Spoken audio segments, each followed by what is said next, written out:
Мамлекетибиздин экономикасында улуттук ар намыска жана элдин мамлекетке болгон ишенимине адилеттүүлүккө шек келтире турган жагдайлар да болду. Кумтөр маселеси бүтүндөй өлкө үчүн, анын ичинде жеке мен үчүн өзгөчө көйгөй болуп келгенин жакшы билесиздер. Кыргызстан үчүн мааниси зор бул стратегиялык объектинин айланасында канча жылдар бою талаш тартыштар, күнөө коюулар, жала жабуулар, ар кандай саясий оюндар болуп келди. Элибиз болсо кыргыз алтыны улуттук кызыкчылыктарга ылайык колдонулуп жатабы деген жөнөкөй эле маселени кабыргасынан коюп келген. Саясий ишмердүүлүгүм башталгандан тарта менин негизги позициям кумтөрдү мамлекетке кайтаруу эле. Кудай берген байлыгыбыз, жаратылыш ресурстары бир тараптын пайдалуу булагы болбостон өлкөгө жана анын жарандарына кызмат кылышы керек экенин ошондо эле түшүнгөн элем. Дал ушундай принципиалдуу позиция менен ырааттуу чечимдер кабыл алынып, соңунда мамлекеттин стратегиялык активге болгон көзөмөлүн калыбына келтире алдык. 2021 жылы мамлекетибиздин бекем позициясынын негизинде Кумтөр толугу менен Кыргыз Республикасынын менчигине өттү. Тарыхый мааниге ээ мындай чечим өлкөбүздүн экономикалык көз карандысыздыгын бекемдөөнүн олуттуу этабына айланды десек болот. Биз тандаган багытыбыздан тайбай, туура нукта бара жаткандыгыбызды тастыктай алдык. 2021-2025 жылдары Кумтөрдүн өндүрүшүнөн түшкөн жалпы киреше 5 миллиард 115 миллион долларды, же 440 миллиард сомдон ашык каражатты түздү. Бюджетке салыктар жана милдеттүү төлөмдөр түрүндө 1 миллиард 176 миллион доллар, же 100 миллиард сомдон ашык акча каражаты түштү. Мындан тышкары, акыркы 4 жылда мамлекет 441 миллион доллар, же 38 миллиард сомдон ашык дивиденд алдык. Тарых үчүн салыштырып айта кетейин, 1994-2021 жылдар аралыгында Кыргызстан Кумтөрдөн болгону 100 миллион доллар дивиденд алганбыз. 410 тонна алтын чыгып кетсе, ошонун 1 тоннасы гана биздин Кыргызстандын пайдасы деп калган. Ал эми бүгүн Кумтөр бюджеттин туруктуу киреше булагы болуп, социалдык милдеттенмелерди жана инфратүзүмдүк долбоорлорду каржылоого кызмат кылууда. 2030 жылга карата биз алдыбызга конкреттүү багыттарды койдук. Калктын жан башына болгон ички дүң продукциясын 4500 акш долларына жеткирүүбүз, экономиканын жалпы көлөмүн 30 миллиард акш долларынан кем эмес камсыз кылуубуз зарыл. Туруктуу өнүгүү максаттарына жетүү боюнча дүйнөнүн алдыңкы 30 өлкөсүнүн катарына кирүүгө жана адамзаттык өнүгүү индекси боюнча позициябызды 10 пунктка жогорулатууга ниеттенип жатабыз. Албетте бул ары масштабтуу, ары татаал тапшырмалар, бирок биз ошого жетишишибиз керек. Бирок аларга бир жакадан баш, бир жеңден кол чыгарган биримдигибиз болгондо, темирдей бекем тартип орногондо жана ар бир жетекчи жеке жоопкерчилигин сезе билгенде гана жетишүүгө мүмкүн болот. Улуттук өнүктүрүү программасы баарыбыз үчүн жөн гана документ эмес, күнүмдүк башкаруунун багыттоочу компасы болууга тийиш. Ал бардык мамлекеттик чечимдердин негизин түзүүдө баш мыйзамдан кийинки эле милдеттүү көрсөтмө катары кабылданышы кажет. Баарыңыздарга эскертүү. 2030 жылга карата биз алдыбызга конкреттүү багыттарды койдук. Калктын жан башына болгон ички дүң продукциясын 4500 акш долларына жеткирүүбүз, экономиканын жалпы көлөмүн 30 миллиард акш долларынан кем эмес камсыз кылуубуз зарыл.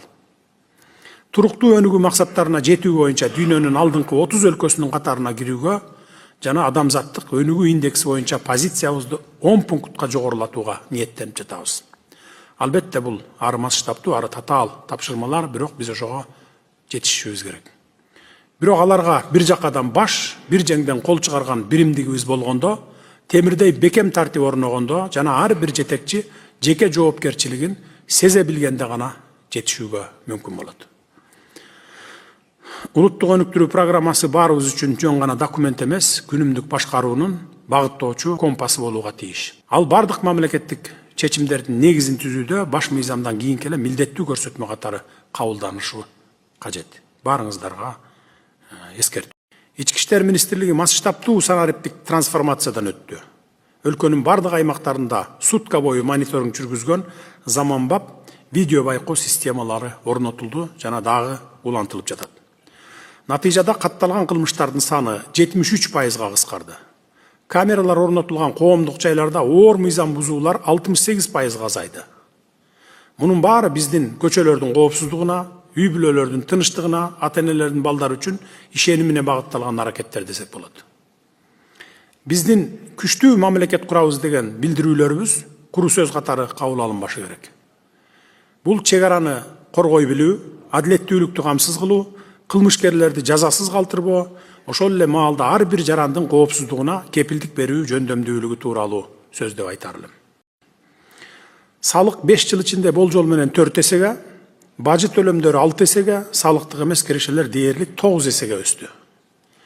Консолидацияланган бюджет 2021 жылы 313 миллиард сом болсо, 2025 жылы 1 триллион 100 миллиард сомдон ашты. Бул 3,5 эселик өсүү дегенди билдирет. Бул биздин тарыхта мурда болуп көрбөгөндөй көрсөткүчтөр. Биз көп жылдар бою көмүскө схемалар, өкүм сүрүп келген тармактарды тартипке келтирдик. Ачык айкындуулукка жана жоопкерчиликке басым жасадык.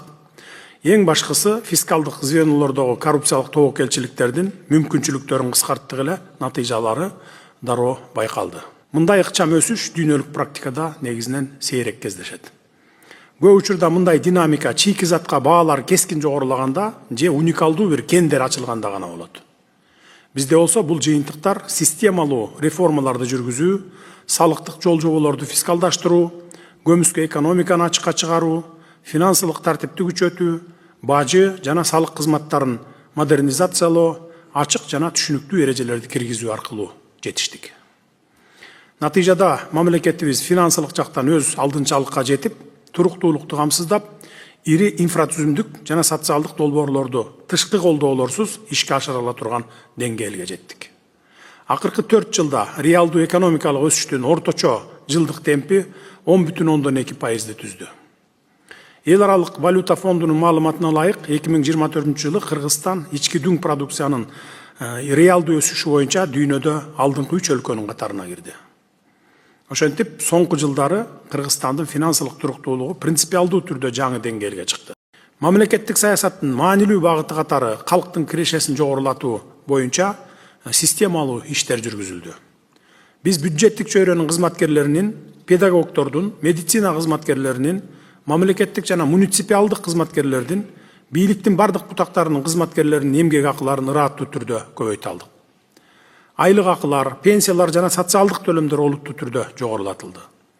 Пенсиялык төлөмдөргө багытталган каражат 5 жылда 50 миллиард сомдон 105 миллиард сомго чейин өстү. Өлкөнүн пенсиялык системасында мындай динамика мурда аз болчу. Ошентсе да айлык акыларды, пенсияларды жана социалдык төлөмдөрдү жогорулатуу бүгүнкү күндө артыкчылык бойдон калууда. Анткени күчтүү экономика ар бир жаранга татыктуу жашоону камсыз кылышы керек. Ошону менен катар социалдык колдоого өзгөчө көңүл бурулду. Көп балалуу үй бүлөлөрдү, ден соолугунун мүмкүнчүлүгү чектелген жарандарды, аз камсыз болгон бүлөлөрдү колдоо чаралары кеңейтилип жатат. Чынында эле колдоого муктаж болгондорго биз социалдык жардамдардын даректирүүлүгүн күчөтүшүбүз керек.